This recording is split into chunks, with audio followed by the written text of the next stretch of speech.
চুক্তিভিত্তিক এডুকেশনাল সুপারভাইজারের অশ্লীল ছবি, অনুমতি ছাড়া ছবি তোলার অভিযোগ। পশ্চিম মেদিনীপুরের কেশপুরে দুষ্কর্মের দায়ে শিক্ষকের দিকে আঙুল তুললেন কর্তব্যরত মহিলা শিক্ষাকর্মী। তাই আমি বুক ডিস্ট্রিবিউশনের জন্য ওখানে যাই, কিন্তু ওখানে হঠাৎ করে দেখি মাইপুর প্রাথমিক স্কুলের শিক্ষক কৌশিক মণ্ডল আমার অজান্তে আমার বিভিন্ন বাজে বাজে ছবি এবং প্রতিবাদ করায় উনি আমার গায়ে ব্যাড টাচ করেন। আমি ওনাকে অনেকবার বলি ডিলিট করতে ছবিগুলো, উনি ডিলিট করেন না, উল্টে আমার সাথে অশালীন আচরণ করেন। সাফাই দিয়ে পাল্টা অন্য দাবি অভিযুক্তের। অনৈতিক কাজে যুক্ত থাকায় শোকজ হয়েছিলেন অভিযোগকারী মহিলা শিক্ষাকর্মী। সেই সময় ইউনিয়ন পাশে না দাঁড়ানোর প্রতিশোধেই এই ব্লেম গেম।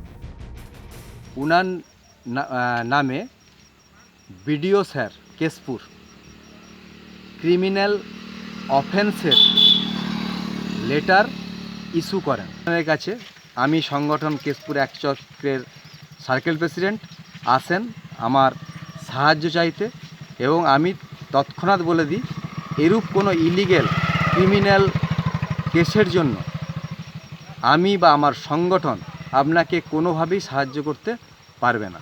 আমার উপর চক্রান্ত করে এসব কাজ করছেন।